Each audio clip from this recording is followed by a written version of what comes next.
अस्सलाम वालेकुम, this is Ali Jafri from Virasat dot com. Lahore शहर के अंदर शुरू होने वाला प्रोजेक्ट जो कि SL3 के नाम से रिंग रोड का एक हिस्सा है, एक पैच है, उसके वाले से डिस्कस करते हैं कि वो कहाँ से गुजरेगा, कितना उसका जो लेंथ है किलोमीटर वाइज कितना है, किन प्रोजेक्ट्स को बेनिफिट होगा। लाहौर शहर के अंदर जो ऑलरेडी रिंग रोड है, अगर आप उसको देखें तो वो शहर के मुख्तलिफ़ हिस्सों को मुख्तलिफ़ हिस्सों के साथ जोड़ने में मदद देती है और बहुत ईजी एक्सेस हो जाता है शहर के एक हिस्से से दूसरे हिस्से में जाने में।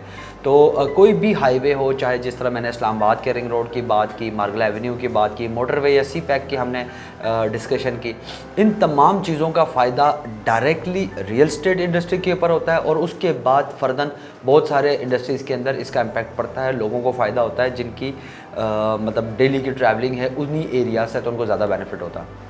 अच्छा, लाहौर के अंदर रिंग रोड मौजूद है और रिंग रोड के अंदर अब एक नया पैच लॉन्च किया गया है SL3 के नाम से। बेसिकली तो ये कुछ साल पहले स्टार्ट कर देना था, लेकिन कुछ लूप फॉल्स थे, कुछ इश्यूज़ थे, तो उसकी वजह से ये पेंडिंग पे रहा।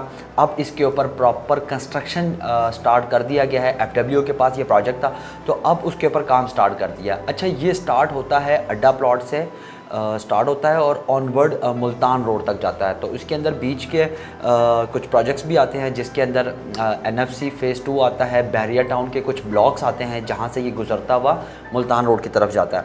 और इसके अलावा 8 किलोमीटर का ये रोड होगा, 6 लेन है इसके अंदर और बहुत तेज़ी से बहुत ईजीली ड्राइव होगी यहाँ पे, मतलब 120 इसकी स्पीड लिमिट होगी।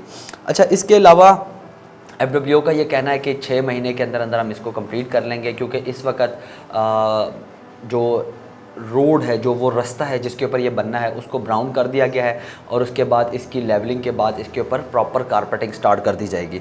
इसके अलावा एक और जो सबसे इम्पॉर्टेंट है लाहौर शहर के बहुत सारे प्रोजेक्ट्स के लिए, जिस तरह आप जानते हैं कि बहुत बड़े बड़े नाम इस वक्त लाहौर में शर्कपुर रोड के ऊपर सोसाइटीज़ हैं, उनकी डिलीवरीज़ भी बहुत ज़्यादा हो चुकी हैं।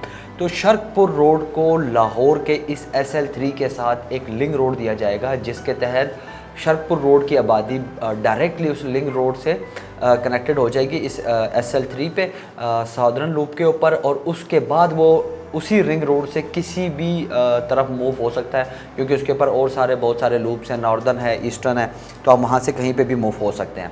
तो ये बहुत अच्छी मतलब कि एक अपॉर्चुनिटी है शर्कपुर में जिन्होंने भी इन्वेस्टमेंट की हुई है उनके लिए। प्लस शर्कपुर से एक और सगिया वाला रोड है जो अंडर कंस्ट्रक्ट है, वो भी जैसे कंप्लीट हो जाएगा तो वो आपको फिर सीधा अंदरून शहर डायरेक्टली कनेक्टेड करेगा। तो ये कुछ चीज़ें ऐसी होती हैं जिनका आपको पता होना बहुत ज़रूरी होता है।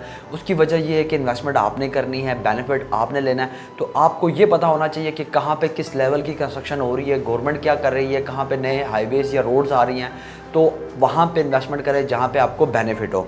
इसके अलावा अगर हम सोसाइटीज़ की बात करें, सोसाइटीज़ में न्यू सिटी लाहौर है और NFC फ़ेज़ 2 है, बहरिया टाउन है। बहरिया टाउन का जैसे मैंने आपको बताया कि बहुत सारे ब्लॉक्स इसके लेफ़्ट राइट पे आते हैं, तो बहरिया टाउन के बीच में से ये गुजरता हुआ जाएगा। अगेन जिस तरह मैंने स्टार्ट में कहा कि जो डायरेक्टली इम्पैक्ट होता है वो रियल एस्टेट इंडस्ट्री के ऊपर होता है। और लाहौर रिंग रोड में अगर ना भी बताऊं, कुछ भी ना बताऊं, तो जिन्होंने इसके सराउंडिंग इन्वेस्टमेंट की या जिनकी ऑलरेडी लैंड थी, उनको बहुत अच्छे तरीके से पता है कि इस रिंग रोड के बनने के बाद उनको कितना बेनिफिट हुआ, कितना फ़ायदा हुआ।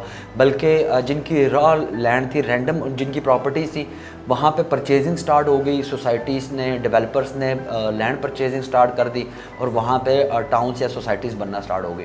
अगेन जैसे शहर फैलता है तो उसकी आबादी के लिए बहुत सारे हाईवेज़ की ज़रूरत भी होती है और इस तरह के प्रोजेक्ट्स गवर्नमेंट वक्तन फ़वक्तन लेकर आती है। तो अगेन आपको इन चीज़ों को कंसिडर करना है, इन चीज़ों को माइंड में रखना है और इसी तरह से इन चीज़ों को देखते हुए अपनी इन्वेस्टमेंट करनी है और इन्वेस्टमेंट से बेनिफिट लेना है। अपना बहुत सारा ख्याल रखें। अल्लाह हाफ़िज़।